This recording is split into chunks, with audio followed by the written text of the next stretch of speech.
I wasn't kidding when I talked about an important sermon today I'm going to talk about.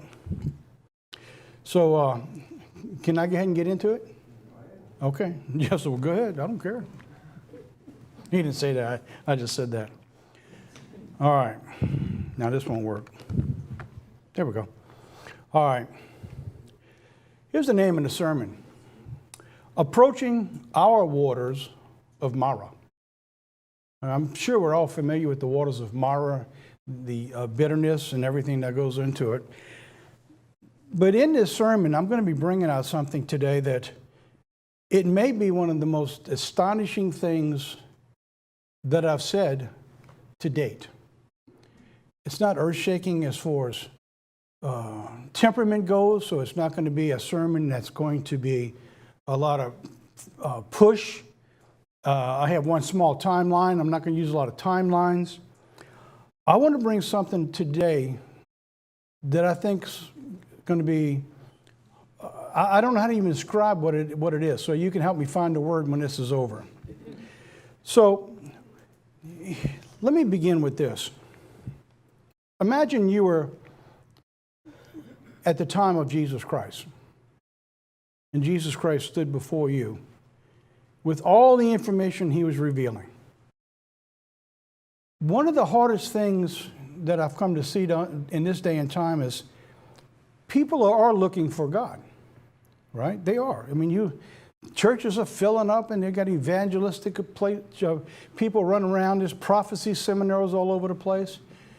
People recognize something's going on. So one of the most difficult things for people to accept at Jesus' first coming was that salvation was happening in their day. Now, what about us? I talk to people who are in the church, and I share with them a lot of information, these things that to me are unmistakable. And it always comes back to, yeah, but. And the yeah, buts is like, do you really think that all the prophecies can be fulfilled in the next 7 years? Or 5 years, or 8 years. It's like, can Jesus really come in my day? That's hard to really imagine. But what I think Jesus is trying to do for us, his church, and I'm going to show you this today, he's trying to pull us out of a theory, a doctrine, a belief, to realize that we are in the here and now. It's like if Jesus was standing in front of you. If Jesus revealed information and understanding today to you about his coming, can you accept it? Well, of course, you prove it out. You do like the Bereans and you prove it out. So here's what they were doing back in his day. They were looking for the Messiah. They were waiting for a Messiah. But when he appeared, they didn't see him. They didn't see him. Though he stood right before them, fulfilling all the prophecies. And so here we are today. We're watching day by day fulfillment of end time scenarios coming to pass right before our very eyes. And many in the church community, in the churches of God that are spread abroad, they're saying, well, we're waiting for this to happen. We got time to come. I don't think it can happen that quickly. So I hear all these things. And it troubles me because from my perspective of what we're seeing, all these events are lining up and they're all pointing to the same area of time. Not the same day, not the same hour. I don't know that. Nobody does. But when you have as many timelines as we've brought in and many series as we've brought in the last 7 and 8 years now, it's impossible to misunderstand that they're all pointing to the same thing. And yet, how do we become, if we're not careful, we could be like the Pharisees in Jesus' day. Waiting for God, burn out, or saying, no, we got time. So now, with that, I want to go on. How about today? What are we doing today? So I'm going to bring you something today that's going to make you have to think. Have to make me think about it. I'm going to use my equipment. All right. For thousands of years, mankind has read and he's understood the story of the waters of Marah. and the murmuring of the Israelites. I mean, that's not news. That's not new. We all understand that. We all understand that, but within that story, God has preserved a deeper meaning, a duality of a type and an antitype, or a former and a latter. The account of Marah is found in Exodus 15, which reveals the former. So we can look back. I open my pages to Exodus 15 and I can read the story. I understand waters, the bitterness, and we understand the murmuring. But now, how does that apply to us today? So the title I gave it, Approaching Our Waters of Marah. So how does that work? So God has preserved the latter-day revelation for his elect in a similar fashion as he told the prophet Daniel in the end of days. That story has not been understood, and I'm saying that until now. So why would I say that? When you get to the end of this sermon, you're going to understand why I made that statement. Is that this information is reserved for our day. So now, let's go into it. Understanding the waters of Marah. To understand them, we must incorporate the understanding of the events of the 10th day of the first month. Today is the 10th day of the first month. We understand that the holy days and all the holy days, the very first day of unleavened bread, the very first day of tabernacles, as I've said for years, those are bookends. You can always go to those first days, and on the 15th, you'll see a full moon. And when I looked in at the answer again, I looked at the time, they laid it out, and I think it's like for us, it's like 12:54 on Thursday, a full moon. Of course, that begins the night before, so we're within that time frame of the first day. So now we need to understand how that information connects with the former to the latter and how it fits to God's prophetic cycles for the end time generation. Now, I'm not going to go into all the cycles and the timelines. That's something I love to do. And of course, everybody gets they go tilt when you get into all of those things at one time. So today I'm going to keep it as basic as I can. I want to understand the concept. I want to understand why today is a very important day in God's plan, I believe. And you can hear my hesitation going into this sermon. I don't usually get this way. I'm usually jump right into it. But I'm trying to be very careful because I've got to show you something today that I believe 100%, I'm convinced. Can I prove it 100%? I don't know. But I believe we'll look back and you'll see what I'm talking about this day. It is one of the greatest mysteries of hope and encouragement preserved for the end-time generation during the worst time in human history. So what I'm saying here is the information I'm going to share with you, that information is going to be as if Jesus was standing in front of us and saying, now's the time of salvation. For what he's doing for his elect today. All of God's churches, not just us in the Ministry International, but all of God's churches. All those he's called, all those he's sanctified, set apart for a purpose. So now, to understand the information of Marah, we must first understand the travel of the Israelites. It's all laid out for us step by step through the steps of the Israelites. It is in their journeys that the days of their travels and their stops that are critical to understand our day. God ordained the first 7 days of their journey to align perfectly to the spring holy days of unleavened bread and his 7,000-year plan of salvation for mankind. They were living the type. They had no idea what they were doing and going through. Just like quite often, sometimes we don't know where God's taken us in our lives. They didn't either. But God specifically set them on a path. And he said he did it, and I'll read the scripture later in 1 Corinthians where he said he did it for the end time generation. So we don't make those same mistakes. The account's found in Exodus 15 in verse 22 and 23. So Moses brought Israel from the Red Sea, and they went out into the wilderness of Shur. And they went out 3 days into the wilderness, and they found no water. And when they came to Marah, they could not drink of the waters of Marah, for they were bitter. Therefore the name of it was called Marah. I just heard some music. I said, oh, there we go. Okay. All right, let's go on. Now, in Numbers 33, verses 1 through 8, we're going to follow that example of 1 through 8. It tells us step by step, the day by day of their journeys. It's going to confirm what we just read here in Exodus 15, 22, and 23.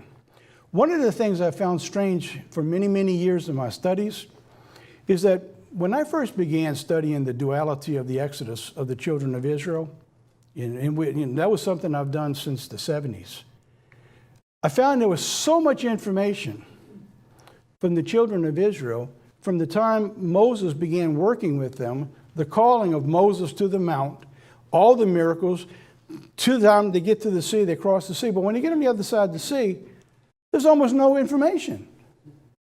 And it goes to where it says, and they went 2 days' journey, and the third day they come to Marah. That's it. So I always wondered, why did God put so much emphasis in the first half of their journey and almost nothing in the second half? Because the first half was for the generation of the first coming of Jesus Christ, whereas the crossing was reserved for his second coming. Therefore, the information that God reveals here was reserved for the end time generation, so that they would have it for his coming. All right, Numbers 33, verse 1 through 8, in verse 1. Now these are the journeys of the children of Israel when they went forth out of the land of Egypt with their armies under the hand of Moses and Aaron. And Moses wrote their goings out according to their journeys by the commandment of the Lord. So what you're hearing here is that this was written down by the specific command of God. Write it down exactly as they traveled. So we go through day by day and journey by journey. All right, by the commandment of God. And these are the journeys according to their goings out.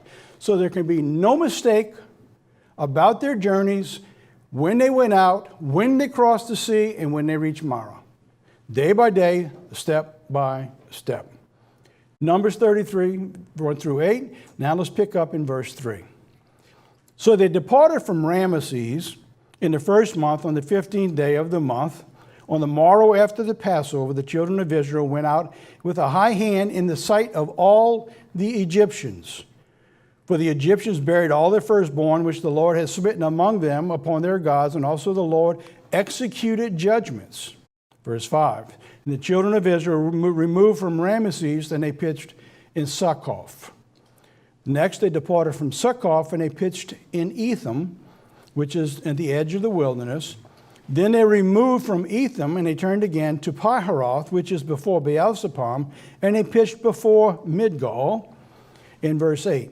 And they parted from Piharoth, and they passed through the midst of the Red Sea in the wilderness, and they went 3 days' journey into the wilderness, and they pitched in Marah. So you got all these verses, and then you come to the last one. So now, if we took the encampments and we put them there, you see day 1, they stopped in Succoth. Day 2, they stopped in Etham. Day 3, they stopped in Midgal, which is by the edge of the sea. They crossed through the sea that night, which would have been the 4th day, the Saturday night, and they camped on the other side of the sea. Then they go 3 days' journey, and by the 3rd day, they're in Marah.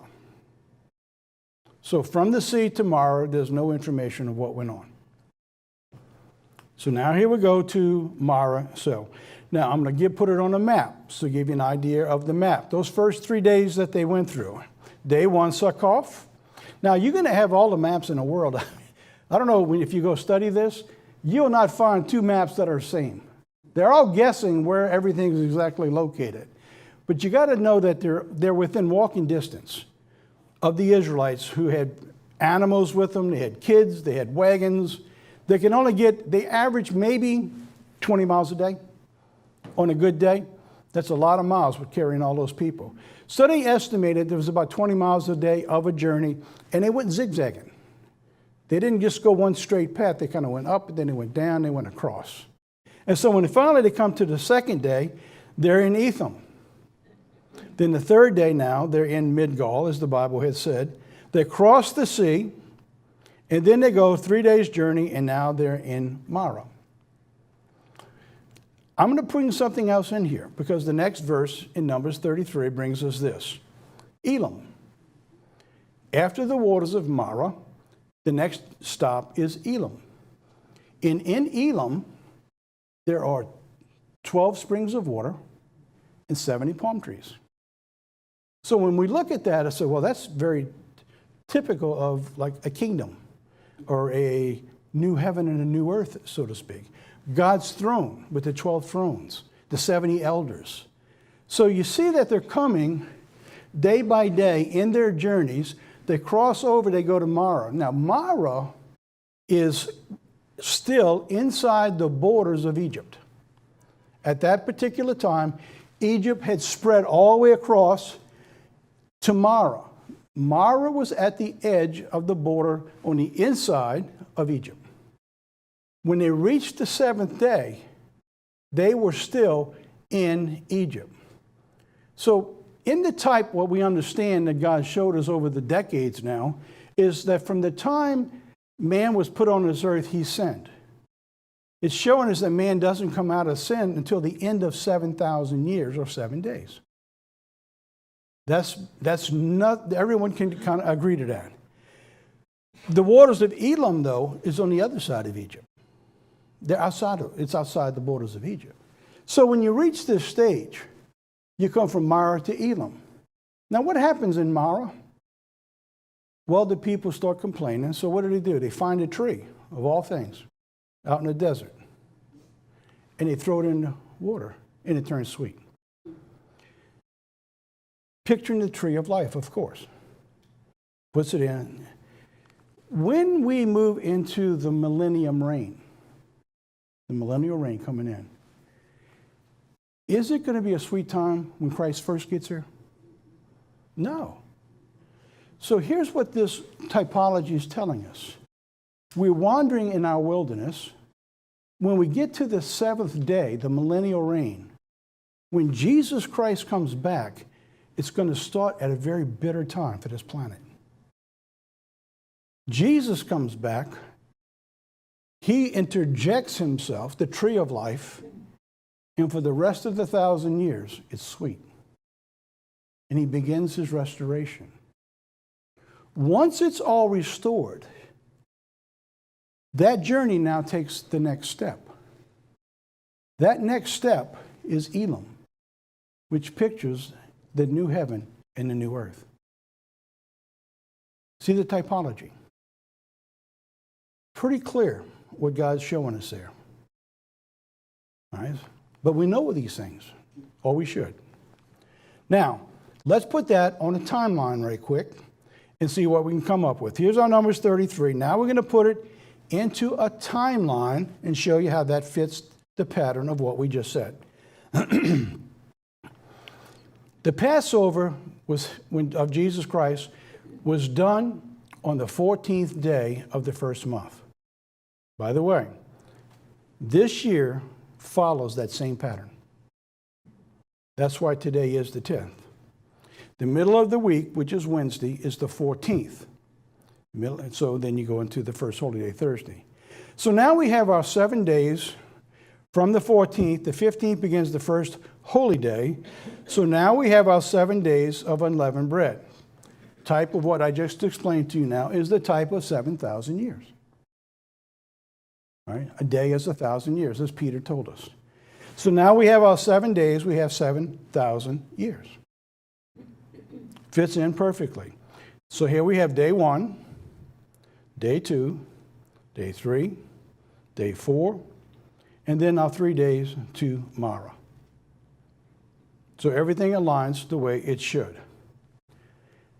But there's something we need to take into account that involves you and I, that involves this day, the 10th day of the first month. But not just any 10th day. I want to talk about this day. What makes this day different than any other 10th day of the first month for the last 100 years? Is there any difference that is going on today? I want to show you something that I think is going to absolutely astound you. There's after our 7th day, we come to Elam, which is the 8th day, of course. Now we have our typology all the way through. The lamb set aside on the 10th. He's crucified on the 14th. Once he's crucified, in type, mankind begins a 7,000-year journey. But you said, no, wait a minute. He came on the 4th day. Yes, he did. In the 4th day here. The 4th day is the middle of the week or the middle of 7,000 years. But don't forget, the lamb, it says, was slain from the foundation of the earth. Remember?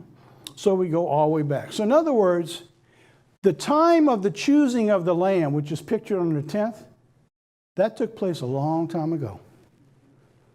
Before, it says, before the foundations of the earth, the lamb was slain. There's 2 different ways it's said. At the foundation and before the foundation. So we know before all this takes place, way back, at some point in time, way, way back, Jesus went to the Father and says, I will do it. I will go and I will sacrifice myself to save mankind.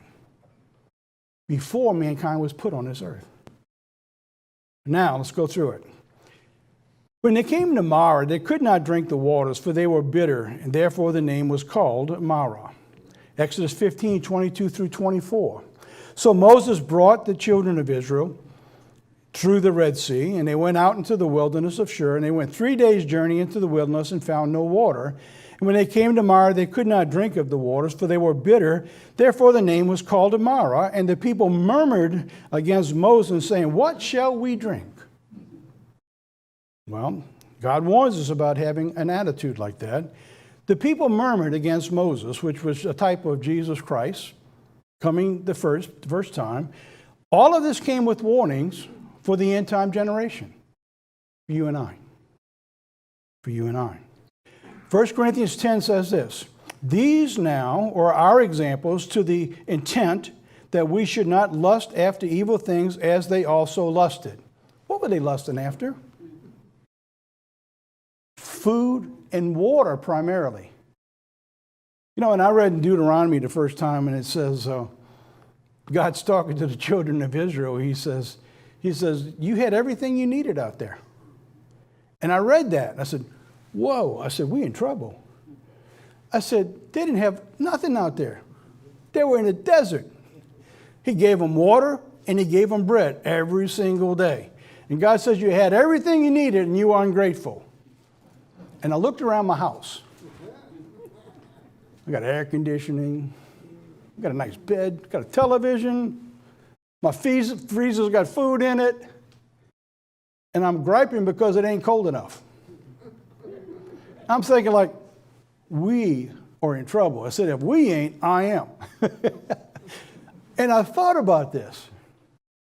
What God's trying to put us in a perspective is that you need to prepare to go without if you have to. Now, we're in a society and a nation that we're not used to going without. Not only do we want it right now. We don't want to wait 10 minutes. If you see a line that you got to go stand in a line, you're going to go somewhere else. I'm not standing in that line. And so you sit at a red light and people honking behind you because they want to move. 1 Corinthians 10, verse 10 and 11. He says, neither murmur you, as some of them also murmured and were destroyed of the destroyer. Now all these things happened to them as examples. They're written for us, for our admonition, upon whom the ends of the world are come. So here we are today, preparing and we're waiting for the return of Jesus Christ. No different than the Pharisees did in Jesus' day. And every day, we're getting more and more weather signs. As he told the Pharisees, remember, he says, you can tell the weather, but you can't tell what day you're in. How about us? Can we tell what day we're in? Or are we still murmuring and griping about certain things? No, I got to catch myself. I'm pretty good at having to repent a lot about flying off the handle about things. I'm getting better. Wife hadn't thrown me out yet. And I'm struggling. But I know it's coming. And I know I have to make changes. Because what's coming is coming quickly. But Jesus said he's going to tell us before it comes. So what is he telling us today? Today's the 10th day of the first month. What is he telling us today to get ready for? The season of the beginnings. It is the beginning of the year. It is the beginning of God's choosings or setting apart. Everyone who's been called out of this world to understand the truth, whether you realize it or not, whether you've been baptized or not, you have been given a calling. God calls it a holy calling because he set you apart for a purpose. And in that purpose, he brings you to a state of repentance so that you can be baptized, receive the gift of the Holy Spirit. And when that Spirit is with you, you are holy because he is holy. Without him, you're not. There's nothing can be holy unless God is in it. We cannot be holy of ourselves. It's also the beginning of God's holy day. So we're in the beginning of all things. The new year, the new month, and our new beginning. It also is a time that God began to set into motion the promise that he had given to Abraham 400 years earlier. Remember the story of Abraham with the children of Israel? He says, you're going to go into a land that's not yours, and you're going to be a captive. But in the fourth generation, and we know that it was 400 years, 430 years to the self-same day, he said. Here's what God told him. Abram, know of a certainty that your seed shall be a stranger in a land that is not theirs, and you shall serve them and shall afflict them 400 years. And we know, he says, and after that, they're going to come back to where they're supposed to be. So today is the beginning. Look at Exodus 12, verse 2. This is the beginning. This month shall be unto you the beginning of months. It is the first month of the year to you. All right, so here we sit, first month, 10th day of the month of the beginnings. It is the beginning of God's choosings. So what do I mean by that? Let's take a look at that real quick. Speak to the children of Israel, or the congregation of Israel, and say, in the 10th day of this month they shall take every man a lamb according to the house of their fathers, a lamb for a house. So you had to go out and you had to choose. You had to go pick a lamb, and you had to hold that lamb. And I remember Ron Dodd gave us a sermon many years ago, and it was touching the way he did it. He said, that you would bring that lamb close to your house. You would feed it. You would care for it. The kids would go out and pet it, hug it, and play with it. Then on the 14th, they'd have to watch it slaughtered and be killed. Every lamb for a household, which was a type of the father knowing that he would have to watch his son die for the salvation of mankind. But this was done on the 10th day of the first month. Today is the 10th day of the first month. The setting aside. Today is the 10th day of the first month. This is also the first Passover in the new 7-year cycle. Keep that in mind.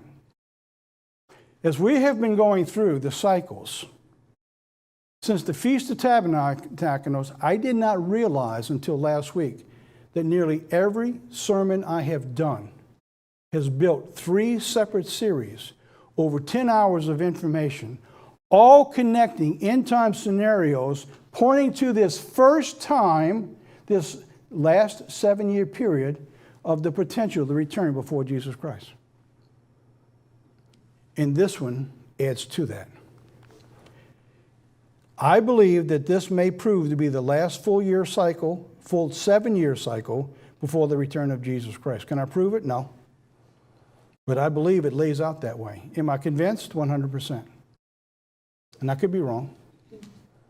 It doesn't mean Christ comes back at the end of the 7 years. It just says we don't have another full 7 years. In the cycle, which I'll bring out in the next sermon, you will see that there's one more 7-year cycle that's laid out in the 7 of sevens that brings us to a final stage, which is collaborated from this book now through the battles of Caleb, believe it or not, which I will introduce today. Through the battle of Caleb, not Joshua. I believe that this day may prove to be historic in God's plan. That's pretty bold, huh? But I believe it. Now, when I tell you the rest of the story, as Paul Harvey would say, I hope you will see that if you can't agree to it, you can at least keep it in mind for the next 7 years. Now, let's go on. The 10th day of the first month, God's word gives us two specific choosings. First is the Messiah, or the Lamb. Second is God chooses the people. Did you realize that? I don't know if you knew that or not. God chooses the people on the 10th day of the first month also, just like he chooses the Lamb. And I'm going to show you that. They're the first fruits. God gave us the types and the antitypes for both of these. The Lamb. The former type is this. We all know that. We're studying it. We're getting ready for it going into Passover season.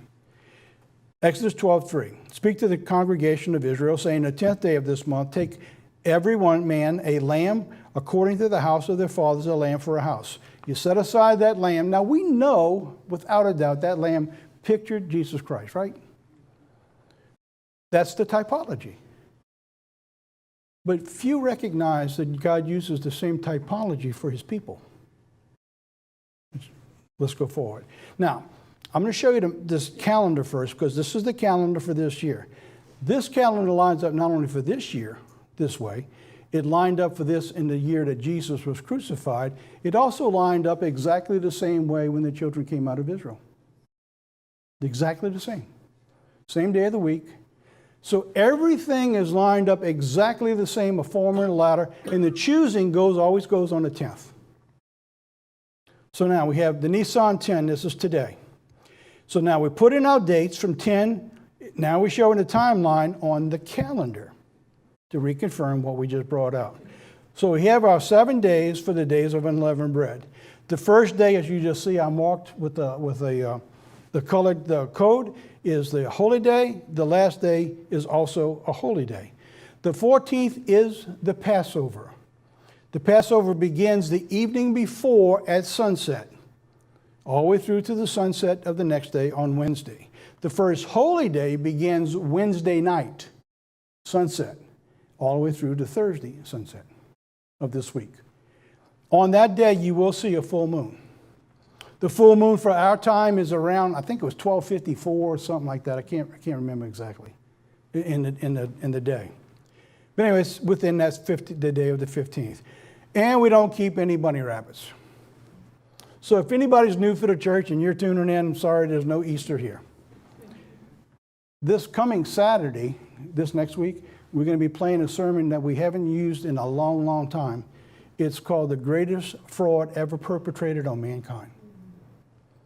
And we've had so many people tuning in, and we thought we'd take the time to review back, because that was one of the most important sermons we've done on the holy days, showing how counterfeit Easter is. On Wednesday evening, the Jews still keep, they don't keep the Passover Seder. That's on Thursday. They keep it on Thursday evening. They keep it on the same way it was done in the Old Testament. In other words, they would kill the lamb. No, that's right. It's on the 15th at nighttime. I got that right. So they would kill the lamb on the 14th. They would eat it that night on the 15th. Since they can't sacrifice the lamb yet, by the way, they're trying to get that approved. They only got a couple of days. I don't think they'll get it done this year. Is that they would, since they don't have a lamb anymore, they eat what they call the Seder on the 15th. In the church, we do it differently. We do it on Tuesday evening. And why do we do it on Tuesday evening? Because of the instructions from the Apostle Paul to the Corinthians. For I have received of the Lord that which also I delivered to you, that the Lord Jesus, on the same night he was betrayed, took bread. So what he says in that verse there, he says, look, I was given this from Jesus, and now I'm telling you. On the same night at which he was betrayed, he took bread. So he was instructing them to do the same thing as he was told. So that's why we keep it on the dark portion, or the nighttime portion of the 14th. And it's still the 14th. It is Passover. It's just the time that Jesus kept it with his disciples. All right, the latter fulfillment of the 10th. Now we know the former, we were in Exodus. So what is the latter? In the latter, we also have the latter fulfillment of Jesus being the Lamb set aside on the 10th. John 1:12 says this, Jesus, 6 days before the Passover, came to Bethany where Lazarus was, which had been dead, and he had raised from the dead, and they made him a supper with Martha, and Martha served him. 6 days before the Passover. Okay, so 6 days before Passover, when you count backwards, you always end up on a 6, or whatever the number it is you're counting to. So if we count it backwards, We go 6, 5, 4, 3, 2, 1. So 6 days before Passover puts us on a Friday. You ever wonder why they have palms on Friday, Good Friday, palms before that Easter? Well, it says 6 days they made a supper for him. But then in the same chapter, this is what it says, verse 12. On the next day, what's the next day? The 10th.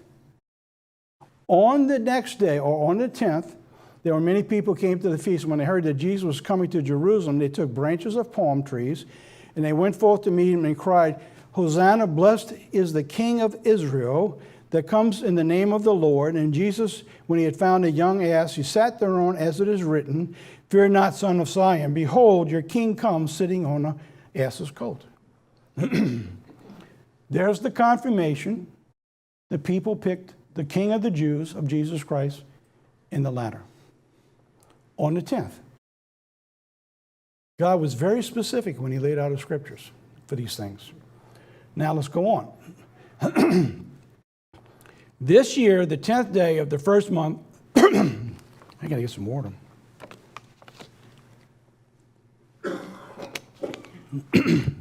Falls today, the Sabbath before Passover. 10th day of the first month, the sanctification of the Lamb. All this year, all the days in the spring holy days align exactly the way they did during the week that Christ was crucified. I used to, that happens fairly regular. That's not unusual. That every so many years, because of the cycle, that will happen.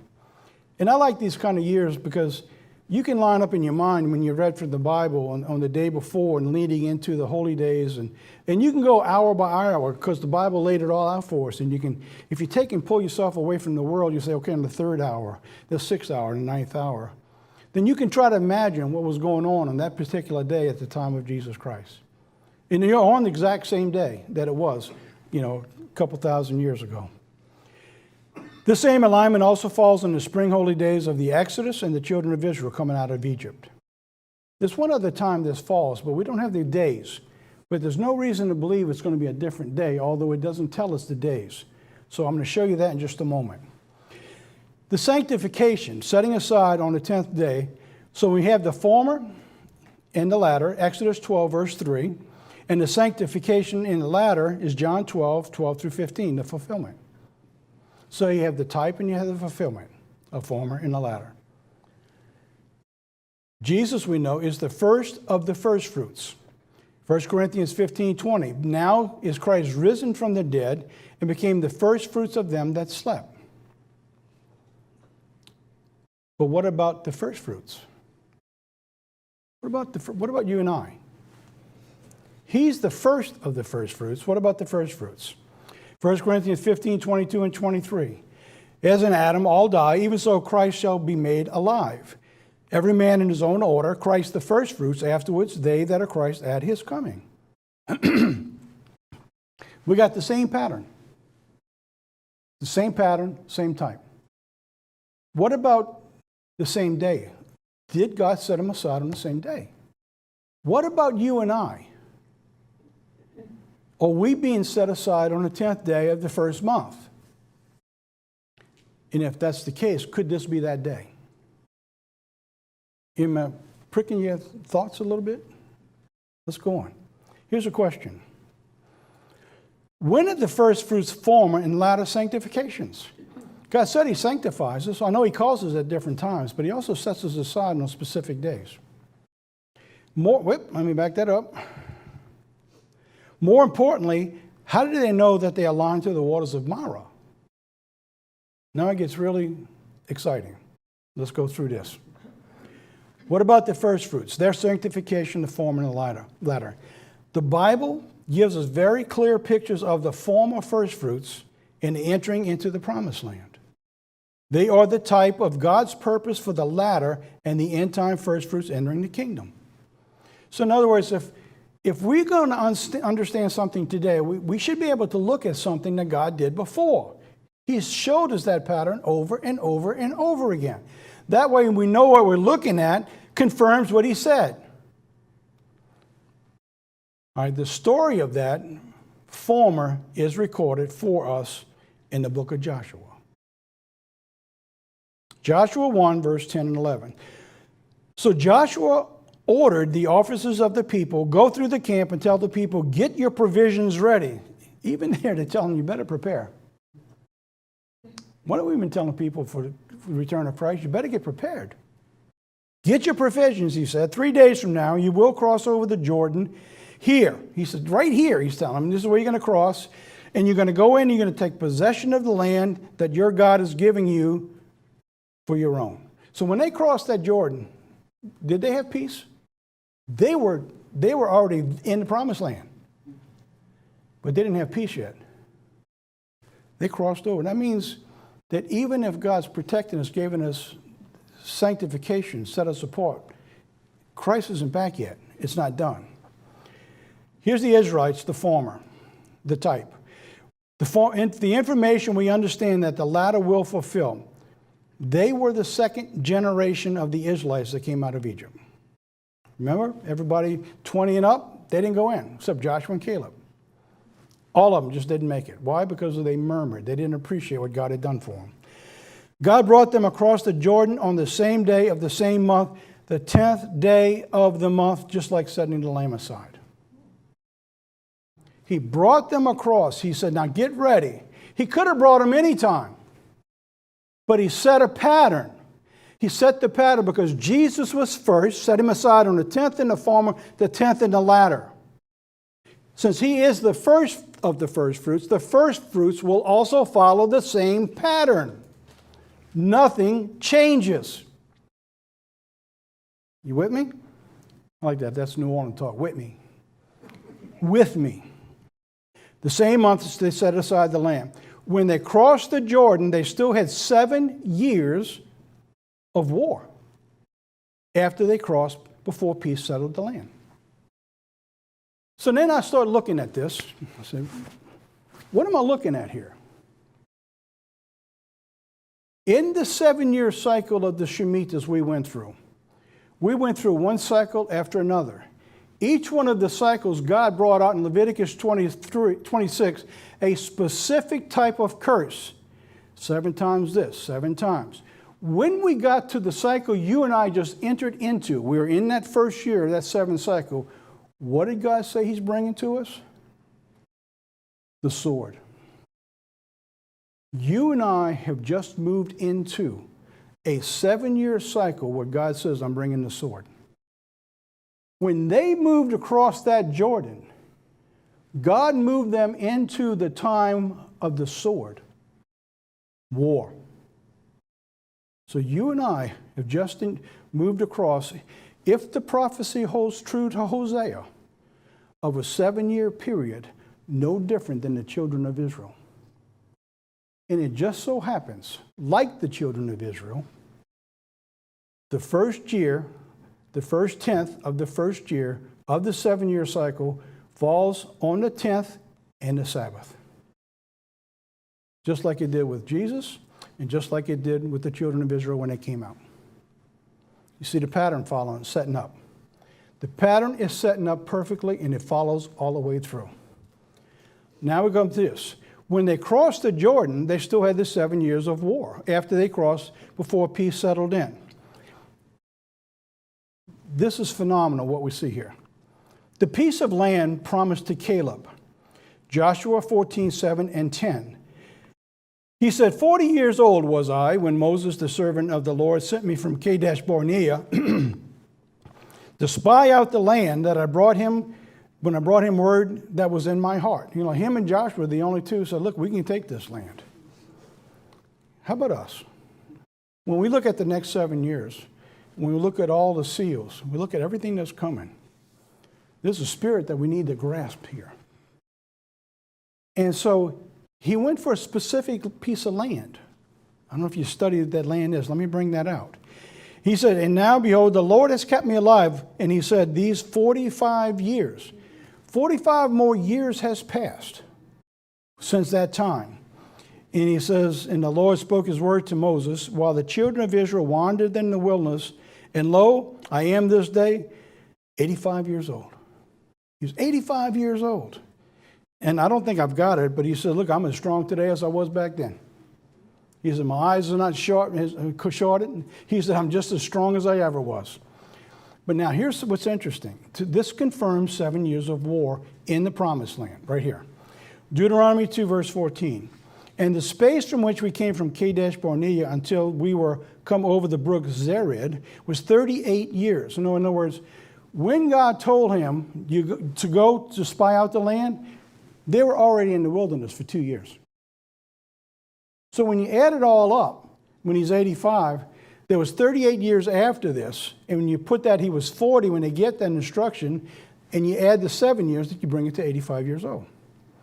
So God completely confirms the 7 years through Caleb. So all the generation were wasted, and the Lord swore to them. So now we got the confirmed time of 7 years. Now, why is that important? Primarily because it confirms there were 7 years of bitter conflict and war after the Israelites crossed the Jordan and the land had peace. That's very important because, see, it's not over yet. It also showed us that there was one very important point that's overlooked. After the 7 years, there still was the most powerful piece of land and the strongest people to be conquered. That's after the 7 years. That's where the giants were, the Anakims, the walled cities, the people, the population, the high ground. They had to be conquered. And Caleb says, I want that land. So when we look at the 7 sevens, right, we're in that 6th one. There's one more. And in that one more, God calls it the day of vengeance before the millennial reign sits. Just like the bitter waters, when they got to that 7th day, it starts out bitter. This battle takes place after the 7 years, which pictures the battle of Armageddon with Jesus Christ. The beginning of the 7,000 years. I see a lot of strange looks on your faces like, wow. You with me so far? I haven't come to the best part yet. I'm talking about the best part for you and I and the security or the promise what God's given you and I. So now let's begin to get to that. The first fruits. The piece of land that promised to Caleb, this is found in Joshua 11 and 12. He said, and yet I'm as strong as this day as I was when Moses sent me. My strength was then, and even so my strength is now, for war to go out and to come in. So here's what we're looking at, that you and I, if we're entering into that 7-year period of time, you and I need to be ready to endure the next 7 years because Jesus Christ is going to fight that war for us. We don't fight the war, but you have to live through it and you have to be a part of it. And you have to be ready for all of those people that God's calling out of this world to help them, to provide for them, to give them the word of God for that innumerable multitude. That's our job. You're the type of Joseph. You're the advanced team going in. And so what God's pointing out through all of this, He is going to take care of you. He's promising. He set you apart to go through this period of time. You don't have to fear. You need the spirit of Caleb saying, I'm going to go after these people. And that's what you and I have to do. He says, I'm as strong as I was going in and going out. Now, therefore, give me this mountain. And always a mountain is always talking about kingdoms in high places. So give this mountain. We're talking about the end time battle of Armageddon after the 7 years was done. So for you have heard now that how the Anakims were there and the cities were great in their fence, and if so be, the Lord will be with me, so I'll be able to drive them out as the Lord had said. And that is what Jesus Christ is going to do. And that is the promise of what's coming. You see that in Revelation. What Jesus Christ is going to do. Verse 13 and 14. So Joshua blessed them and gave Caleb the son of Jephunneh Hebron for an inheritance. And Hebron became the inheritance of Caleb, and the land had rest from war. The bitter waters were finished. Jesus Christ comes in. The final battle is accomplished. The high mountains is over, and Jesus Christ sets in his rule, and they are in the millennium in peace. Amazing, right? Absolutely amazing what God's done there. You ever wonder when God gives you all these different dates and times and everything? I always wondered, I was like, what does that mean? And there's so many of them he put through there that we have no idea yet what they all mean. But now we still haven't got to you and I in the first fruits. Now let's talk about the sanctification of the first fruits. In type, we know it was the crossing of Jordan, Joshua 3, verse 1 through 4. Early in the morning, Joshua and all the Israelites set out from Shittim, and they went to Jordan, where they camped before the crossing. And after 3 days, the officers went through the camp, giving the orders to the people. He says, when you see the ark of the covenant, the Lord your God and the Levitical priesthood carrying it, you are to move from your positions and to follow it. Then you will know which way to go, since you have never been this way before. What I'm telling you today is I believe on this day, with all this information, this understanding and the insight as we finish this sermon, and I probably got about 10, 15 minutes, is I believe that God has just sent that ark before you and I to follow. In other words, the information that God's giving to his church today is so important that I believe he is showing us that we are at that stage of crossing that Jordan today, on this 10th day, giving us the 7 years, being ready for the return of Jesus Christ in the next 7 and ushering in the millennial reign. Can I confirm it? Only from Scripture of what I can gather. It may not happen. At the end of 7 years, you can look back and say, Tom didn't know what he was talking about. But I got a feeling it's going to happen. There's too much information that God has been showing us from his holy word. Now listen to this. Joshua 4:19. So the people came up out of the Jordan when? On the 10th day of the first month. He had did exactly with them just like he did with Jesus Christ in the former and the latter. And these people are the former sanctified coming across on the 10th. They're the type for you and I. They encamped at Gilgal on the east of the Jordan. And what did they do? They had to recommit themselves because that generation had been circumcised. As we're going to do this year, as we sit before God and we take the bread and the wine, as we recommit our dedication and our covenant with him that we made at baptism.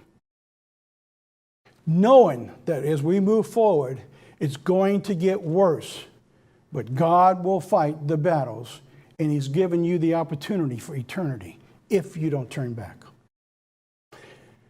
God sanctified, or he set the people apart, which is the former, on the same day as he did the lamb in the Old Testament and in the New Testament. So here's a question. Has God chosen to appoint the same set time on the 10th day of the first month to set his elect, the latter, the first fruits, and the end of days? What do you think? Let's go a little further. All right, before we answer that question, I want you to consider this. If God has set in motion the pattern and the timing of setting apart his lamb, both the former and the latter, and he has chosen to use that exact same pattern to set apart the former first fruits, the Israelites, at the exact same time, is it not reasonable to believe that God would continue the exact same pattern and timing for his elect in the latter, the fulfillment just before Jesus returns? I think so. I think so. I think the pattern is there. I think we understand it. If indeed God does fulfill that event as he has done for all the rest, then today would be the day that fits the pattern and the timing. That's why I said at the beginning of this sermon, this day we may look back on as being historic. Audrey and I was at dinner last night, and I said, you know what I should have done? I would have liked to give each here 12 stones. The children of Israel, when they went across the Jordan, they picked up stones and they put them in the river. And then they took 12 more stones and they set them on the side. And I would like to have put those 12 stones and set them aside and put a date on them and mark that time. Remember when God has sanctified you and I as we cross over into this 7-year period before the return of Jesus Christ. Why am I so confident it is? Because of the prophecy of Hosea. The Hosea prophecy in chapter 6 says that after 2 days he will revive us, and in the third day we will dwell in his presence. 2,000 years, and in that third day. The pattern, the crossing, our 7 years of conflict, just like with the children of Israel, all begins today. The next 7 pictures the coming of Jesus Christ. Is that making sense? Okay, I'm taking real slow with this because I think this is that important. It is the first 10th of the new year. It is the first year of the new Shemitah cycle that appears to be the last full 7-year cycle before Christ returns. We are in the cycle of God's judgments, as laid out in Leviticus 26, which predicts the time of him bringing the sword upon the land. And we are entering the last 7-year cycle of the fulfillment of the prophecy of Hosea, as I just mentioned. Come, let us return to the Lord, for he has torn, and he will heal us. He has smitten, and he will bind us up. And after 2 days, he will revive us. And in the third day, we will dwell in his presence. We're coming to the end of 2,000 years since the crucifixion of Jesus Christ. And in this 7 years, this whole world is going to be utterly destroyed. Jesus Christ is going to step in at the last minute. He's going to save mankind from destroying himself. And in that third day begins the millennium reign. That pictures the next cycle of 7. We are that close. I began with a question. If Jesus Christ, you were in Jesus Christ's day and he stood before you and said that I am the Son of God, would you believe him? I just presented a strong case of a day that I have no other way to prove except through the scriptures of what I just said about this day. And yet I believe as if it is there right in front of me. Taking the weather. You have to decide if that's true or not. It's an important thing. You don't have to do it today or tomorrow. But here's what I'm going to ask you to do. I want you to recognize from this day forth the changes that's going on in the world. Don't listen to the stock market. Don't listen to the politicians. Follow the spiritual weather pattern of what's taking place. It will not lie to you because those are the fruits of what God says taking place. Now, let's take a moment to review. 1, the sanctification of the Lamb, the former and the latter set apart on the 10th day of the first month. The sanctification of the first fruits. We know that the former was set apart on the 10th day of the first month.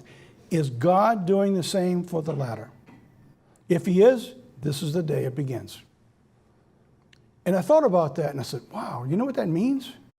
If that's taking place, in other words, God's hands on each one of us, all of God's people, to move us into the next phase of his plan of salvation, and he doesn't take his hand off. You are in God's protection as you move forward. Why? Because he set you apart. And he said he would keep you safe. We also had the confirmation that after the crossing of the Jordan, the Israelites had 7 years of war with one additional land to conquer that followed. That same pattern we have just brought out in the doomsday clock, whether you realize it or not. Before we understood this, that pattern is there, and I'll bring it out next time. One more specific point I want to remember is this, the former and the type and the first fruits. The first generation that came out of Egypt did not go into the promised land. It was the second generation. So what about you and I? Well, here's a question. What about the end time first fruits?